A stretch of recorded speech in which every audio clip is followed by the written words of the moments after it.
And good morning, everybody. We are one day away from Friday the 13th, but we pay no attention to such things.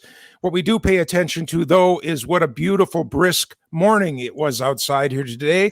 This is Chat CANNA, the edition for November the 12th of 2020. And I have bright, beautiful wheat stalks behind me here today because we are going to talk agriculture, but in a little different way. You see, of course, first of all, above me and to my right, Veronica. So great to have you with us today, Veronica, because this is going to be a fun interview. Veronica Michael from Prairie Products, of course, down in Fargo. And we got her away from all of her big chrome pots and pans down there processing hemp. And this is great. And we will dig into this here today. Our special guest carries my last name, but there is no nepotism here, I promise you. Her name is Shauna Reitmeier, and she is one generation down from me in the family tree. But wow, what a career she has had. She came back I can't believe it's been 8 years since it seems like yesterday, since she has come back to Crookston and taken over the reins at the Northwest Mental Health Center in Crookston. And what a big position it is, and there's been so many changes there. But our focus today is that we want to talk about farmers and people in agriculture and the stresses and the things that come upon them in the troubled times that we're in, not just with what's going on this year, but just kind of generally in agriculture. You know, there's big amounts of money and there's big swings in the market. And, you know, raising kids is as tough as it is anywhere. This is not to say that farmers have tougher times raising kids, but just raising a kid is a tough thing today. And you throw all these together with the uncertainties in farm programs and the markets and the taxes and maybe a little bit of uncertainty from Washington. I wouldn't want to enter that studio at all. And so then we have the issues of what's going on in people's minds. And that's, of course, where the Mental Health Center comes in. And where they are really kind of specialists in that. And of course, the focus here today, and that has been lately, is on the mental health of people in agriculture. And Shauna, I'm just going to kind of let you take it from there, because I know there's been, first of all, a whole lot of work done in this area, because farmers seem to be the last to reach out and say, I think I need a little help here. Mm-hmm. Oh, definitely, right? Our farmers and the ag community, I think we're born and raised and conditioned to be the Jill and Jack of all trades, right? We are self-sufficient. You know, we're supposed to be the mother, the father, the planner, the mechanic, the medic. If you have animals, you have to pay. I mean, we're taught right from the very beginning in this farming life. And I like to say this farming way of life, because this isn't, I think for a lot of our farmers, we don't even think about it as an industry. This is just how we grew up and who we are. It's in our bones. I mean, I'm a farm girl. I grew up in our crop farm family. And so I think we're conditioned right away to feel like we have to do it all.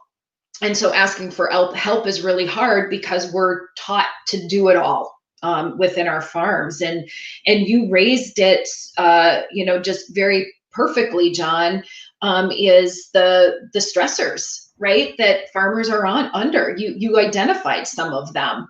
Commodity prices, those swings in the market constantly.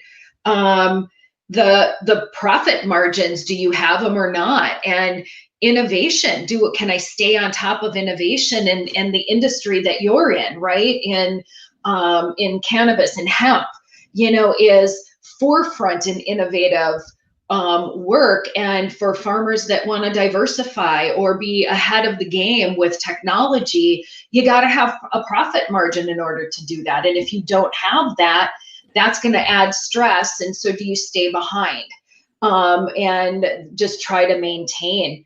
and then let alone weather. I mean, Oh, yeah, so all of those totally kind of, they just build on each other constantly, for farmers. So I think that farmers are in a different situation than, say, the business owner, or just the general person that's got my job that I've got to go to work and punch my clock 8 to 5 and go home. I think it's different because it's a 24/7 job.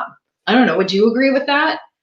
I mean, you're living it right now, so. well, and I kind of live in both worlds, so I really do see the difference. And and of course, then there's one more pressure that we haven't talked about, and that's investors. Now farmers are so big that they often take in partners that are putting money in, and sometimes they don't understand how farming kind of comes and goes, or has to carry over. So it's one more pressure that comes along. So there's just all sorts of things.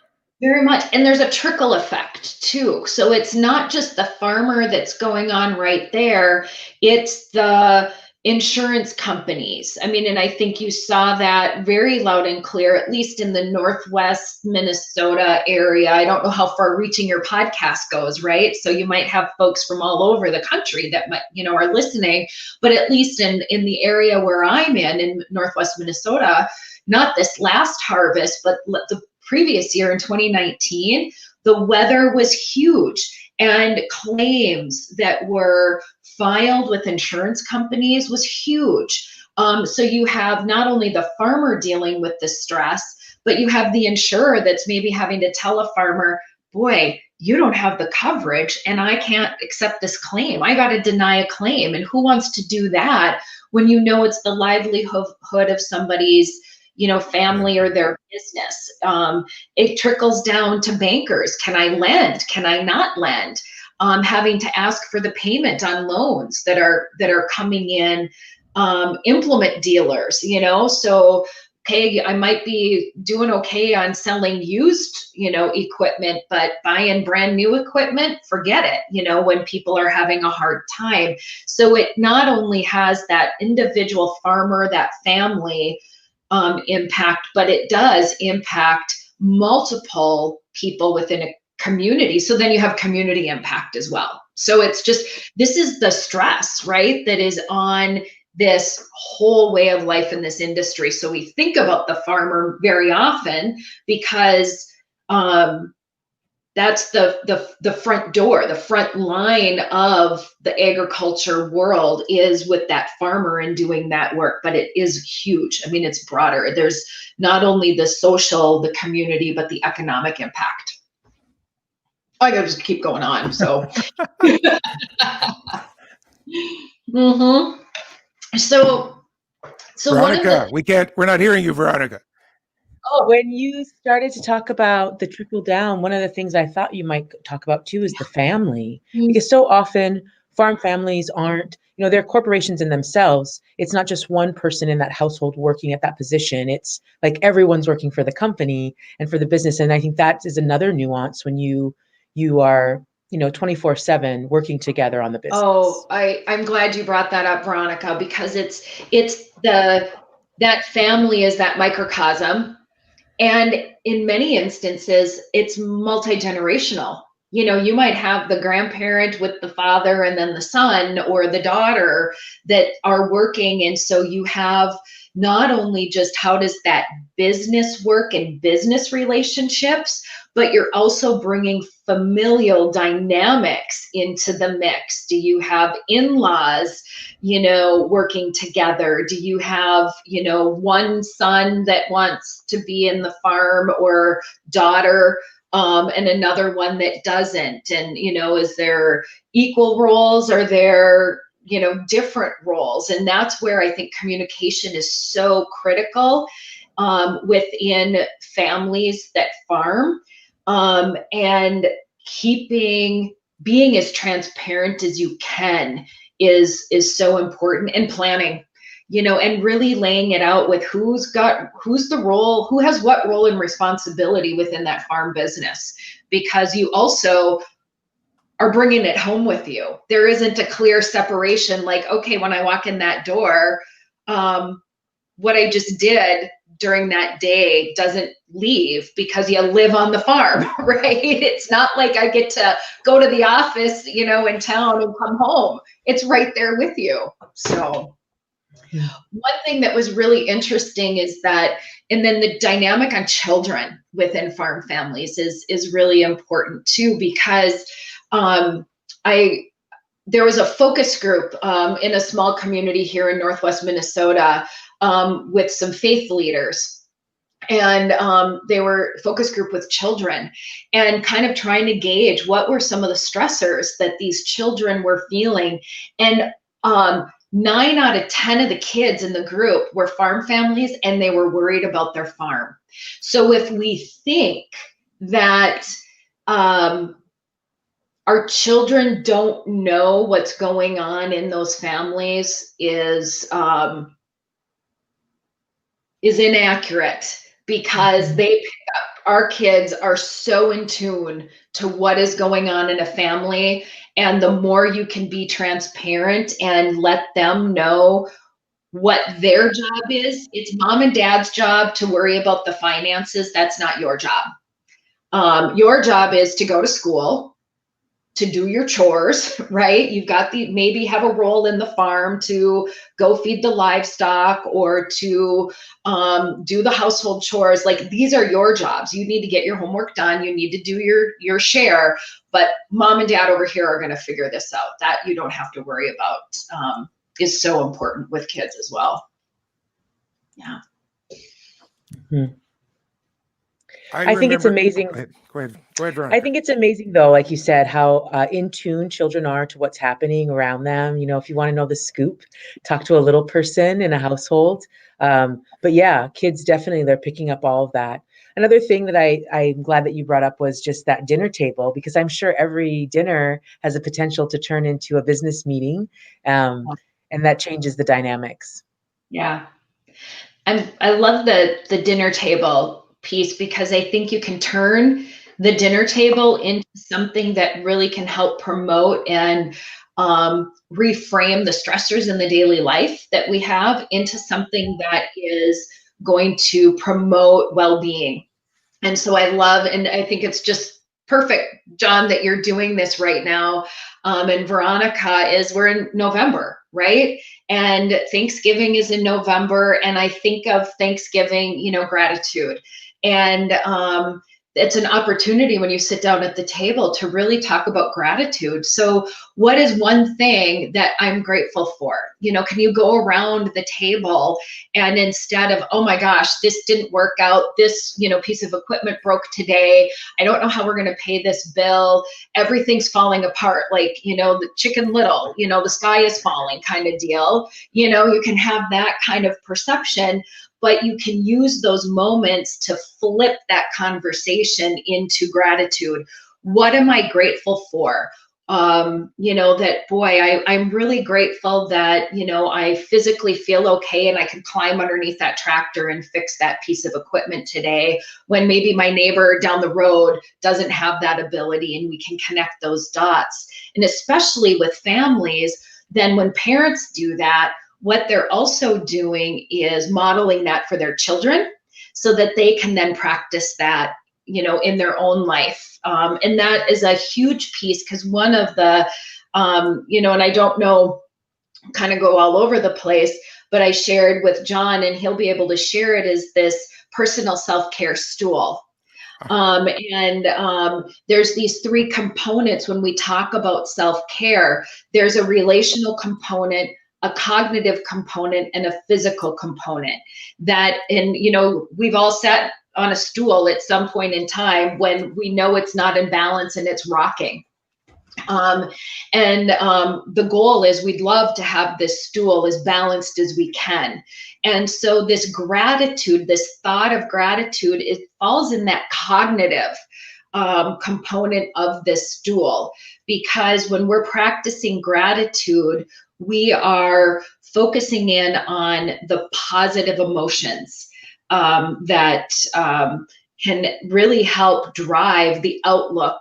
There's choices. We can choose to think negative or think positive. And the choice of practicing gratitude on a daily basis can help us set the mood that we want to have. So, and I chat at some point on all of those different areas. But as we talked about that dining room table, it's a great place to practice gratitude in just a routine, natural way. You know, I loved the stool analogy that you just gave, and thank you for that visual. So one thing that I think is a challenge for many of us is to talk about the future in a way that's also positive. You know, I love whenever gratitude comes up because I think that is like that first piece in starting to be open and express our emotions too. But I wonder, how can we encourage people to also, you know, talk about the future, recognize some of their current worries, and still maintain that positive movement ahead? Does that make sense? Very much so, right? Because the root of anxiety is either worrying about the past or worrying about the future. And so there's this line of being realistic, right? You don't want to minimize the real things that are going on or the feelings that I have. And so that's where we talk about planning. If you're thinking about the future and positive, that's about planning and setting realistic expectations. You know, many times we, set these really huge astronomical goals for ourselves that really, are you going to be able to achieve those? And when we don't achieve them, it reinforces then this negative self-talk. Well, see, I can't do this, or this didn't work. I tried it and it doesn't work. And you can kind of go down that spiral. So setting the future, thinking ahead is really important because it allows you to, one, be prepared. It allows you to make sure you've got the resources. Do you have the time? Do you have the financial ability to do what you need to do? But putting it all in realistic steps is really helpful. And that's where planning really comes into play, because then you can be positive about, boy, we got a really solid plan here. And if all these things go the way we hope, then we're going to have a really good result. In our current environment that we're in, what I like to do is tell people to maybe have a plan A and a plan B, right? Do you have a contingency plan or a backup plan? Because we set an expectation based on plan A, and if plan A doesn't work, it can feed that cycle of that negative self-talk. See, I tried this and it didn't work, so it's not going to work again. So if you start thinking about, boy, we could go down multiple paths to get to the same result. So that helps us with that change, and it helps us with some of the unpredictability of the future. I don't know if that answers your question a little bit. No, that was wonderful. You know, so I of course have a follow-up. So I like that you talked about really clearly that, the past and future worries build in our anxiety. I wonder, especially, from a leadership point of view, from a family point of view, how are leaders in a farm family best able to give some information, but not so much to the family, so that you can quell, you guys know where I'm getting at, right? How can you, what's that balance to give enough information to quell the future worry and give some detail, but not, I think this is a leadership question as much as it is a family or interpersonal relationship question. Wow. For me, how I set it up, at least, and I just think of my own organization, is we frame it in continuous quality improvement is what we do. And so we create a culture of change within the organization or within the farm, like putting that into a farm family, right? Is that, yes, we know we've got core deadlines, we've got core deliverables, we've got a season for planting, we have a season for harvest, but we also know that we're gonna take the information and adjust what we're doing based on the new information that we have. And so from a transparency sake within a family, if you can create that culture within a family that, you know what, here's what we know right now, this is what we can control there, and you set it up so when change happens, it rolls off, right? Like it's helping the kids know that, oh, we're going to plan B here. You know what? And here's plan A and here's plan B. Everybody in the family or in that farm business knows here's what we're planning. And so that you know that we can, when we find out plan A isn't working, we're going to plan B, folks, and we plan for this, right? Now, there are the moments in time you can't plan everything, right? You can't engineer away all those things, and then that's where you just so I kind of like mantras, you know, like this is gonna pass. You know what, we're gonna go with the flow. We're gonna see where this is gonna take us, and the more you can build that kind of mindset builds the resiliency, so when those moments come and feel like you're just been hit with a ton of bricks, that you're going to be able to go with it, and you're going to just be able to roll with whatever happens. So you plan where you can, and to be as mindful. So if you, even from a planning perspective, think of, okay, what are our strengths? What are our opportunities? What are our weaknesses? What are the threats that are out there? Do, you know, strategic planning, doing a SWOT analysis, you know, within your own business helps you foresee a little bit, but you can't plan for everything. You can plan as much as you can. We got it. What's you see, you snuck a psychological word in there. Now we got to go back for our listeners. You said SWAT, SWAT. So what is, let's tear that apart just for a second. Right. So it's OTs, SWOT. SWAT. Okay. SWAT. Yeah. So it's a strategic planning tool that helps you identify what are your strengths, what are your weaknesses, opportunities, and threats is what it stands for. Right. And it's a great tool to start asking yourselves those questions from a family, from a business, and opportunities can be innovation. Threats sometimes can turn into opportunities, weaknesses can turn into opportunities, or it just helps you know, like, boy, we really don't have a lot of resources here financially this year, so we're going to just stay maintaining. We're not going to grow this year. We're going to just maintain.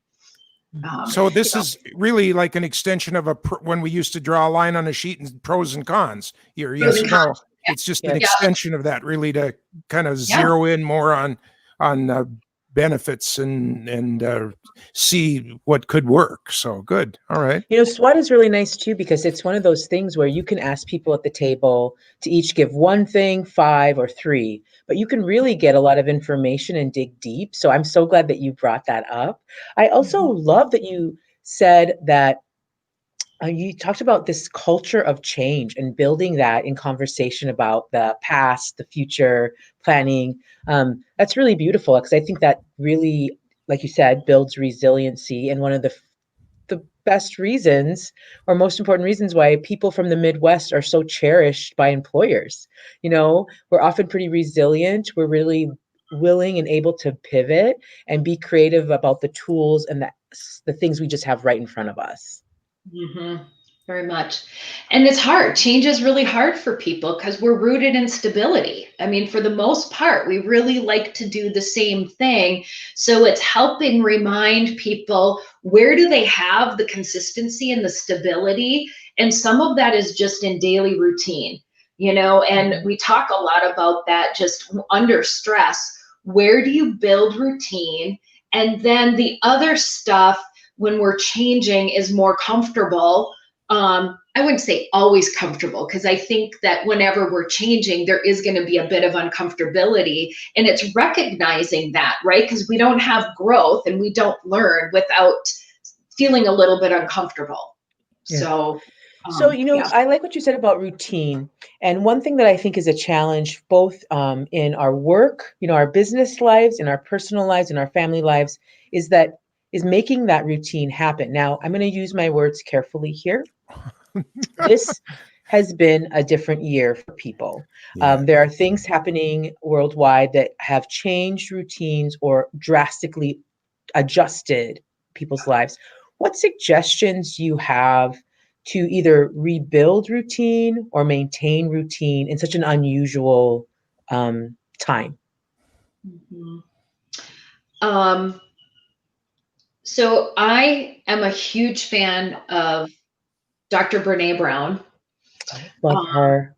So her saying, I didn't know there was a book list that we were supposed to read before the meeting. John, you didn't read. Everyone should read her. Very greatly. They're back here somewhere on my shelf.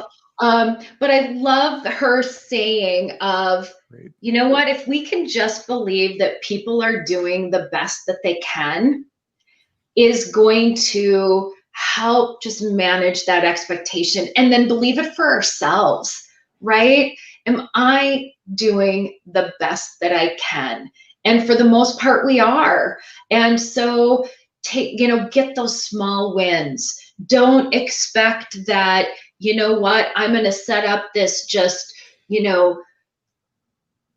complicated routine that's going to put my kid is going to be here for this time. I'm going to get on my online and I'm going to check my email at this time, and then here in this next hour this person's going to come in and help with my kids over here, and then we're going to go out and do chores, and then I'm going to run errand. Like, we start putting in a schedule that is so rigid, it can sometimes almost be the antithesis of what we're trying to create in just some consistency. So you gotta, like, if it's not working for your family because the Joneses down the street or the Johnsons down the street said, I'm just thinking of our area, that, this is their plan, the neighbor's plan does not have to be your plan.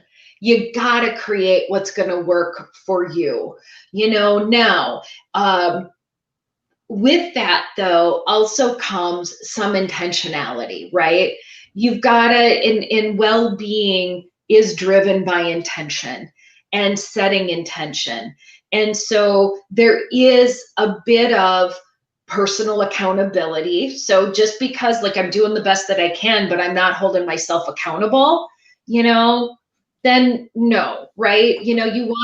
There is that line of accountability that you need to have in setting up some routines, but you don't want to make it so complex that, no one could possibly, deliver on that, because you're just going to add more stress. So, yeah. I want to take a moment for two reasons. In our area of the country, there was a gentleman named Willard Brunel, and obviously Shauna knows him. A little too far out for you down in Fargo, Veronica, but he dedicated his life pretty much to helping his neighbors as a good Christian guy, and he passed away through the midst of all of this terrible stuff that's going on. And his funeral was just last week, I think. Days are going by fast, but he passed away earlier in the year, and finally they had his funeral. But he was part of Farm Aid, and he would get called out at any time of the day or night to go and physically assist farm families. I already got chills as I'm telling this story because the way he told it. And it's just a shame that we don't have a recording of him telling it. But he got called out one night about 2:00 in the morning where a family had got to the end. They were at desperation mode, and they were cattle, actually dairy farmers. And he got to the farm, and in the barn were some milk cows and some calves, and there was not one straw of hay left, not one. And there was not even a straw of straw left. The cows had eaten the last straw of straw to try and get nourishment for their calves, and they were just on the verge of dying. But that's how far it got for this family before they reached out to their neighbor for some help, and then the neighbor got a hold of him, and that's how they got in the game. And of course, he was able to then in the middle of the night, called some people that he knew that got some of those tons of that big round ton of hay bale over there. And literally by morning, the cows were eating and they were getting other things going for this farm family. But, when he told this story, you're just imagining that these cows had eaten even not their food, but I mean, just the straw in the barn to try and find something to eat on, because the family couldn't find it in themselves to reach out and get some kind of help. I love that you brought up Brene Brown, and I like that you brought this story up, John, because one of the reasons that I started reading Brene Brown and what I love about her work is shame plays such a role in how we're able to reach out. Our shamefulness, our feelings of not being good enough, stop us from recognizing that we're just human, that we're just living in a ridiculous situation sometimes, and that we need help. And I feel like that is a perfect example of where shame is that limiting factor, that we have the Willards of the world around us that are willing to share so much, but it is so hard to ask for that first step of help. I mean, and I think we've all even seen that in our loving relationships, right? Like, with your siblings or with your parents, and how difficult it is to do that. So then to step out of our business and family, it is a big blocker. What would you say to that? Oh, completely. Shame is such a driver, and shame feeds secrecy, and when we live in secret, then it just perpetuates that cycle, right? And you pair that with then the agriculture mindset of I should be able to do it all myself, then it can feed then circumstances like John just mentioned. And so just a little side note, when I first took this job, I think it was within a matter of a couple weeks, Willard comes just showing up, knocking on my door, and told me all about the work that he did. And honestly, in this area, was such a pioneer for outreach for farmers and farm aid that now you start seeing through the Minnesota Department of Agriculture, the mental health specialists, the 24/7 mobile crisis teams, the work that I've been doing with, other colleagues across the state and the country of raising the awareness around mental health in the agriculture community. Willard was ahead of his time, and I think I was like, whoa, what is he doing? And people were a little skeptical, but when I look back now at what he did and where we are today, it's profound, I think. And so I'm really excited that we're now at a point that we're talking about this. And if I could even add, Veronica, the shame feeds the stigma of people accessing help. You keep hearing about stigma, and actually a lot of advocates are starting to even reframe it. It's not stigma, it's discrimination. That people are so afraid of being discriminated against because of their mental health or substance use issues, because in many instances they go hand in hand. Mm-hmm. When we're not doing well with our mental well-being, that we self-medicate through alcohol, through other means, and all of that then impacts not only the individual, but it can impact your family, it can impact your farming industry. And so there's this connection of shame to stigma to discrimination, and those then prevent people from reaching out and asking for the help when they need it. And it ties, I think, to that first leg of the stool, is that social connectedness is the relational component. So had it not been a relationship with a neighbor that saw what was going on to make that phone call and to do that outreach, who knows what would have happened, right? Yeah. So, and in our world, we are hardwired as individuals to be connected with people. it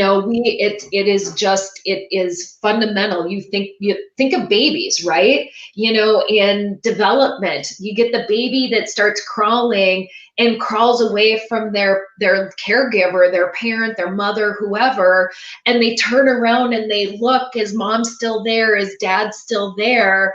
We're connected to be together, and it's like, okay, yep, it's safe for me. I can keep going, but I know I can come back. So that just gives that attachment is so important. And when we don't have connection, and in our current world that we're in, it's thank goodness for environments like this, that we have technology, because we have to connect in other ways that we haven't been able to. And so, having that virtual ability is critical. It doesn't change that I can't get a hug from the people that I love. It doesn't change, that the touch that's so important, that's needed. But we need to have those connections, and those would be like key places. I think of people that are really strong in their faith that go to church, right? And you are like all of a sudden saying, John, I'm not seeing you at church, and normally I'd see you. Like, those are indicators to say, what's going on? It very likely can be, oh, it's that time of year and John's down in Arizona for the winter, and it's coming back. But if John doesn't go to Arizona in the winter, then it's like, who is paying attention to pick up the phone and say, hey, I haven't seen you for a couple of weeks in church, John. Is everything okay? Are you well? What's happening? Hey, should we get a cup of coffee?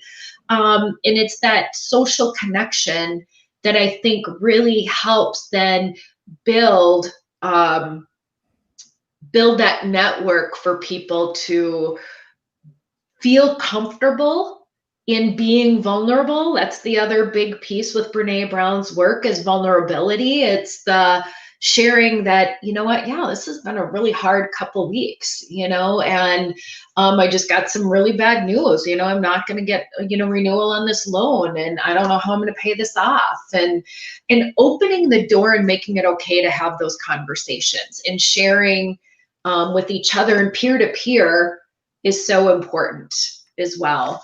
So important. I'm glad that you also brought up, substance use.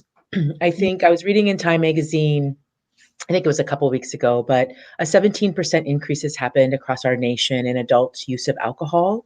And I think that's very significant. But also, I grew up in a small town, also Climax, Minnesota, where the cafe pub is that connectiveness place outside of our churches. Those are the places where people are meeting, connecting.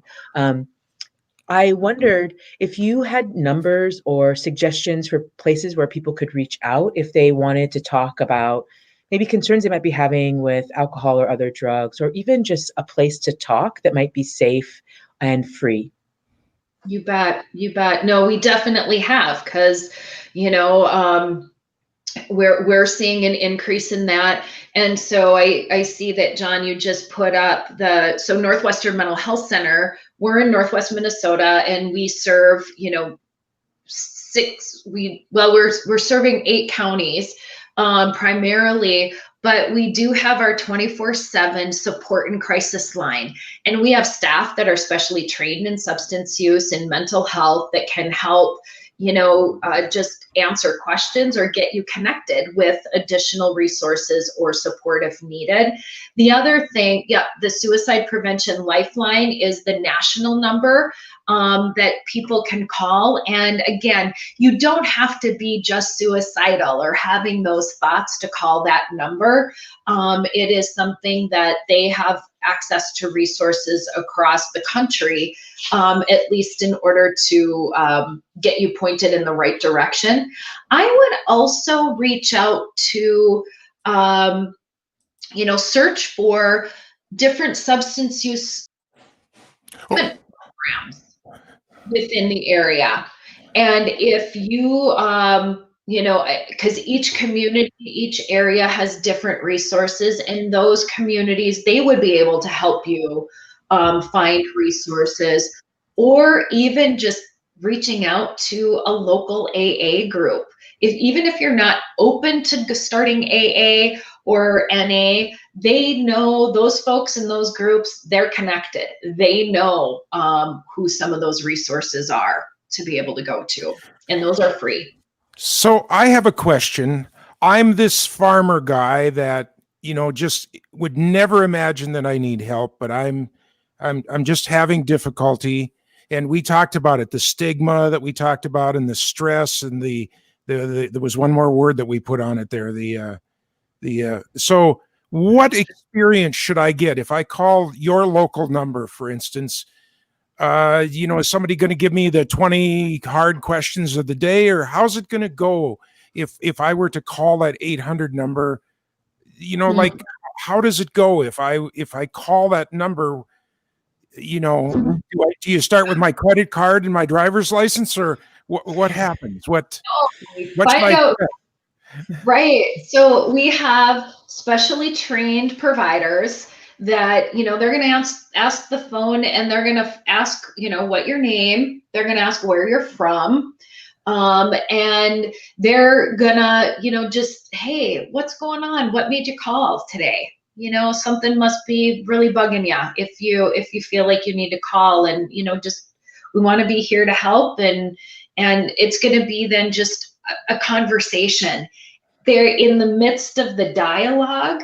There's going to be some questions. They're going to ask, do you have thoughts of suicide?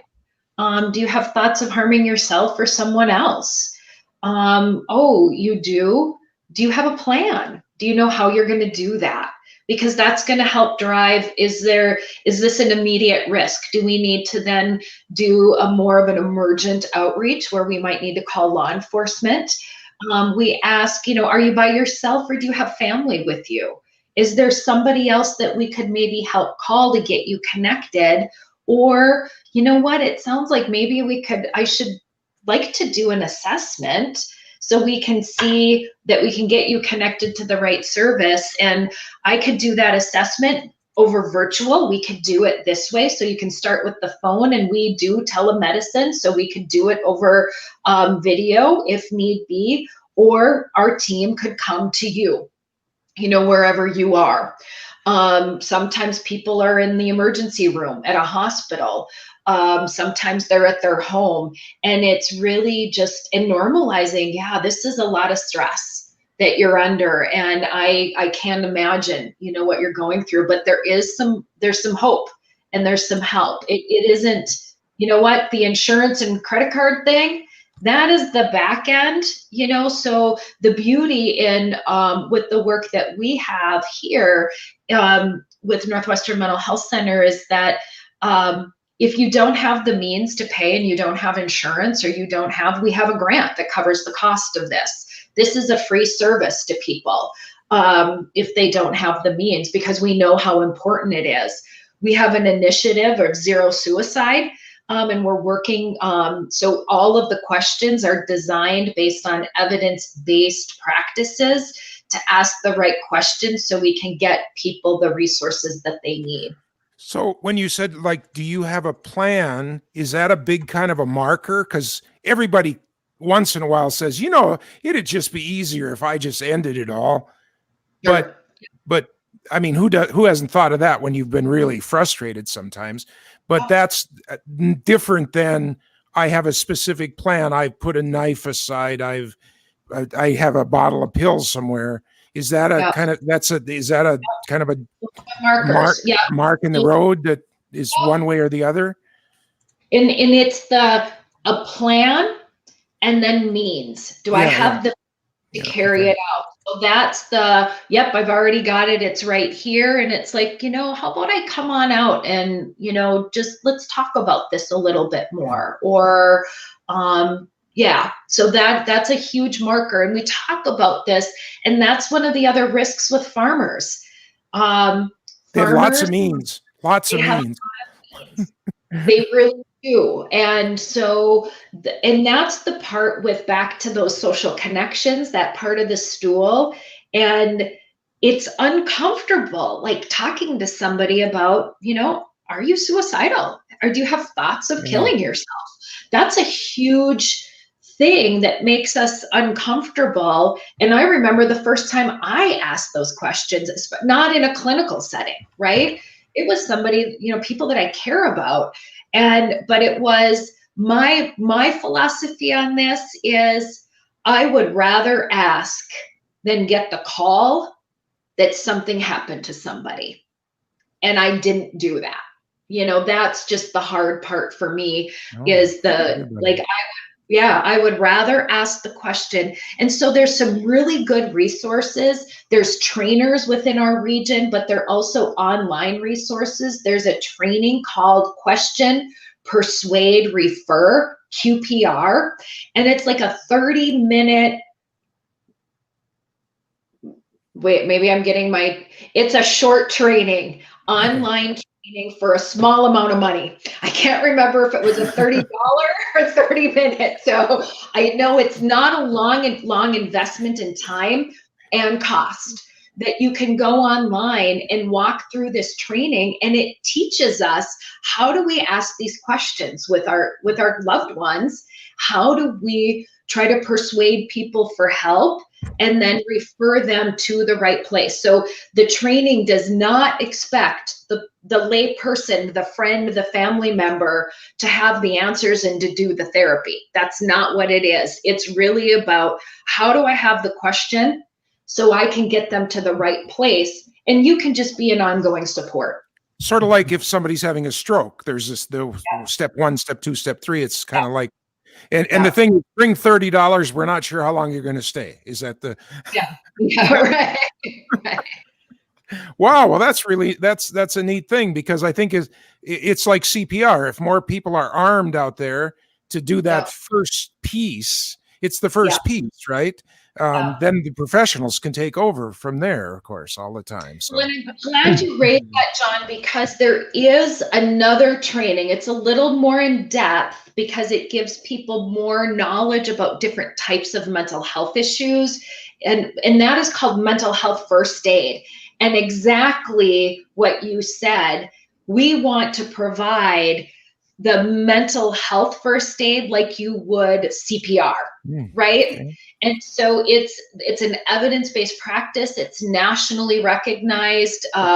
There's, if anybody's a big Lady Gaga fan out there, I mean, she is a huge promoter of this with her foundation, Born This Way. When she does concerts across the country, she would set up and do like hundreds of people getting trained in mental health first aid to then just build this out across the country. So we start tearing down that uncomfortability, tearing down the stigma, and being able to start recognizing what we think, wow, what's going on with this person, and like, wow, I've invited them over, like how many times and they never come. Well, it's not about me. It's probably something, maybe they have really high anxiety and it's really uncomfortable for them. Maybe they just are really struggling with depression. And it's like, how do we just help? Again, people are doing the best that they can and accepting people for who they are. And then, just being a continued resource for folks. So I'm glad you touched on this suicide prevention work, because I think that that's so critical, because our farmers are at higher risk than other people because they have such lethal means. And that's where we talk about the means restriction, is how do you remove the means from someone when they are having suicidal thoughts. And not always thoughts always turn into action, but then the combination of substance use, when you start adding alcohol in, is usually when we see people that die by suicide, there has been a very fast, impulsive, and it's usually within 10 to 15 minutes from when somebody is thinking about it and has the means, that the action happens and people die by suicide. Your window is so short. Okay. And then if you couple that with substance use, you are not in the right frame of mind. Well, you're not in the right frame of mind if you're thinking about dying by suicide, but then you add alcohol or drugs, you then lose this inhibition. So then it makes it even more lethal at that time. I hope that this has been fascinating to have you Sure today. has. And I hope that you can come back, because I think it would be a great segment just to talk a little bit more about the mental health first aid.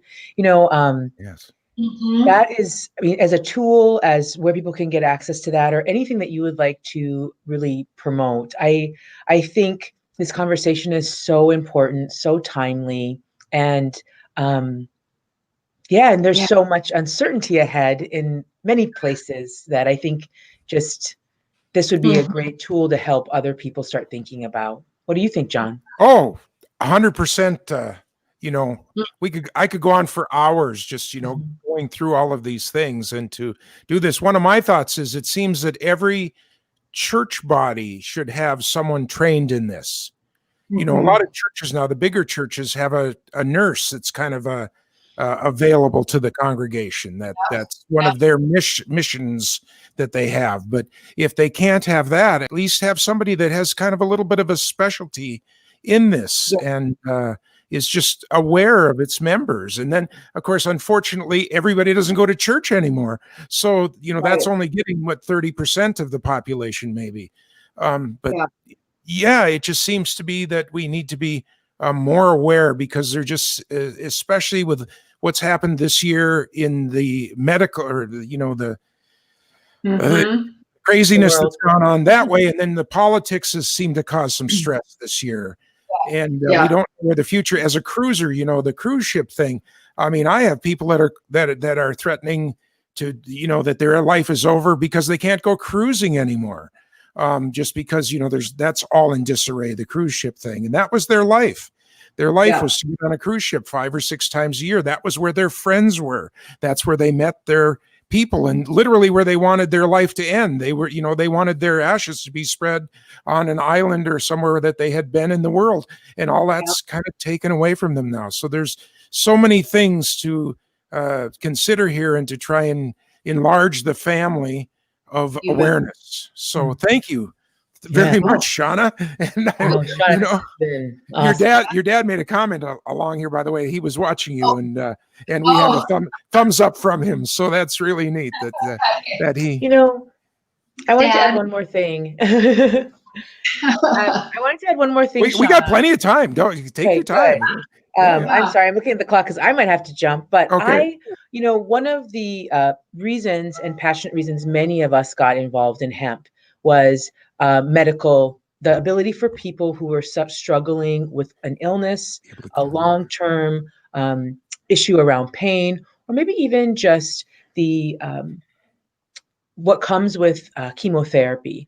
So this issue of mental health, um, of managing pain, I think just so fits into this because this is really the core of why people across our country have been passing new regulation around hemp and thinking differently about it.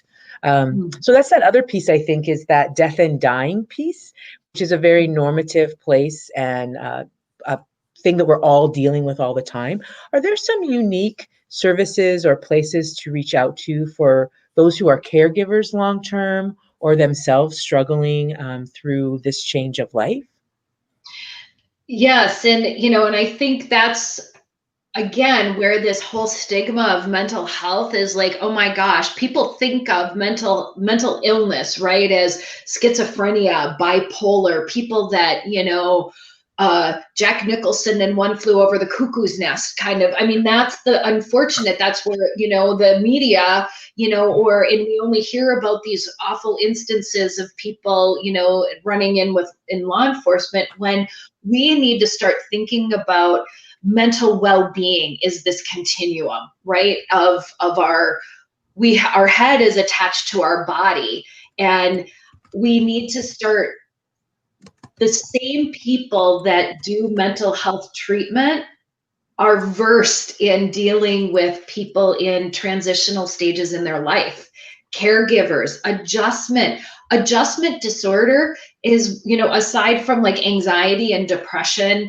is like the most common diagnosed mental illness in the world. But adjustment is one of the next kind of leading situational circumstances that people go through, you know, whether it's empty nesters, whether it is, you know, the loss from grief that hasn't turned into complicated grief. That's a whole different thing. But Veronica, you know, to what you're talking about, my whole life is changing, and I'm in that sandwich generation. I have my kids and my parents that you're having to try to manage, and those are natural stressors. And so reaching out to a mental health professional to get some help, because boy, we all at some point, so right, 1 in 5 people at some point in their life will have a diagnosable mental health issue. I mean, so you just think about 5 people in your circle, one of you at some point would have a diagnosable mental health issue, right? You know, that's pretty, no, that's it's really so significant. yeah, You know, and that's, go ahead. Sorry, we're all like talking. I'm so sorry I'm interrupting you, but I think this caregiving role is huge. You know, I have a mother who is caring for my 91-year-old grandmother in a different way during this time, because not having access to bringing people from outside of our little network in. And I think that there's a lot of families in our region who already maybe were on the farm taking care of someone in the family, and this has been an even more isolating time than that experience even already is. You bet. You know, and just reaching out just to have another ear, you know, and sometimes it's not diagnosable, but you just need somebody that isn't part of like the whole family. You want an outside perspective. You want to be able to vent what you need to vent and help put things in order. And it's like, I can't talk to my daughter because this also impacts my daughter, or, you know, vice versa. You need that other person once in a while, especially if you don't have it. And you know what? Our friends are fabulous and they are our closest support, but they're usually our best cheerleaders. And when you really want an objective person to help you process through, that's what therapists are for. I mean, we're help to problem solve and to put it all into order. So, yeah. Best question to determine that person is just say, do I look fat in this? And if they say no, then don't ask them for any other advice. Very true. Very true. Oh man. This has been a wonderful hour. The questions could go on, but we always limit it to about an hour because we know that people's time is so valuable. Shauna, we must have you on again sometime. Veronica, again, I'm sure you would agree. Shauna, please come back. And I think it would be great to do sometime in January, you know, in the thick of it around here, and have another discussion about some tactics. All this stuff. Yeah. Definitely. Oh, and there's a lot. We come into a new year, right? You know, we've got, people think resolutions. How do you set your year for intention? I think is great. So take a moment and tell us about the Northwest Mental Health Center, please. Oh, you bet. So Northwestern Mental Health Center is what's called a certified community behavioral health clinic. We are a one-stop shop. So if you come in, we have, I say, birth to end of life. We serve the full array, and it's outpatient and community-based services. So there's some people that just really need help in their home, and we've got staff that go into people's home and to build skills and to put the therapeutic processes into place. Sometimes it's hard to apply what you've done in therapy. We have medication management. We have a 24/7 mobile crisis team, and that support and crisis number gets you to that team. And we also have a homeless program. So if we have people that have mental health issues and are homeless, a residential program, school-based care. We're located in primary care clinics across the region through great partnerships with many primary care clinics. And, you know, it's just, you can come, and substance use, outpatient substance use treatment. We provide low intensity work. We have clinics in East Grand Forks and in Crookston, our main clinics, but we are doing pretty much everything virtual now as well. So you don't, and that's the other beauty of farmers, right? You, people know my pickup. I don't want to park outside of a mental health agency. Exactly. But people could be home now and get their care and not have to leave and still be able to talk to a professional as well. So kind of a one-stop shop, full array of outpatient community-based services throughout the Northwest Minnesota region. Wow. That's wonderful. You know, I just want to raise my hand to someone who regularly seeks mental health help. I feel like it's the reason I'm healthy is that I see a clinical psychologist once a month. I think it's important for those of us who are committed to our mental health to talk about our own experience and not ever feel ashamed. So I'm so glad to hear that there's such a variety of services and access to them. You bet. Wonderful. Well, Shauna, thank you. you. We'll put you down in the green room. You can head out. We'll talk to you again sometime soon. And Veronica and I will take a moment to pick our stuff. And we look forward to seeing you on our show again at CANNA soon sometime. You bet, John. Nice to meet you, Veronica. Be well, everyone. Bye-bye. Wow, what a time that was, huh? She's awesome. Wow. That was such a good discussion, John. Thank you for having her on the show today. This has been set up for like 3 weeks and I've been looking forward to it. And I'm so glad that you got away from your pots and kettles there, as you call all of your processing equipment.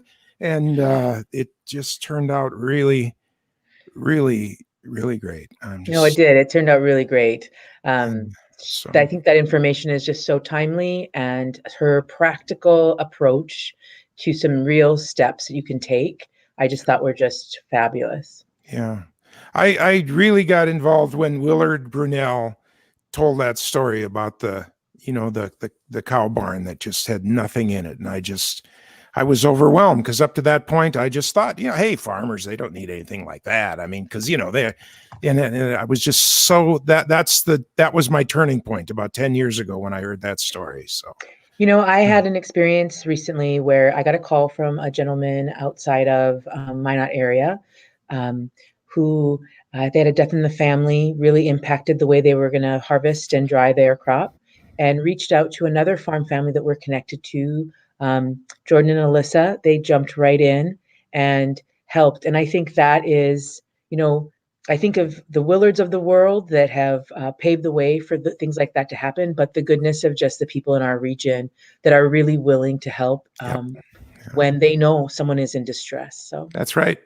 So, hey, I guess that should be the end of our show today, is to encourage people. Our show. Yeah, we actually went over, but it's a minute. What's 2 minutes in today's world?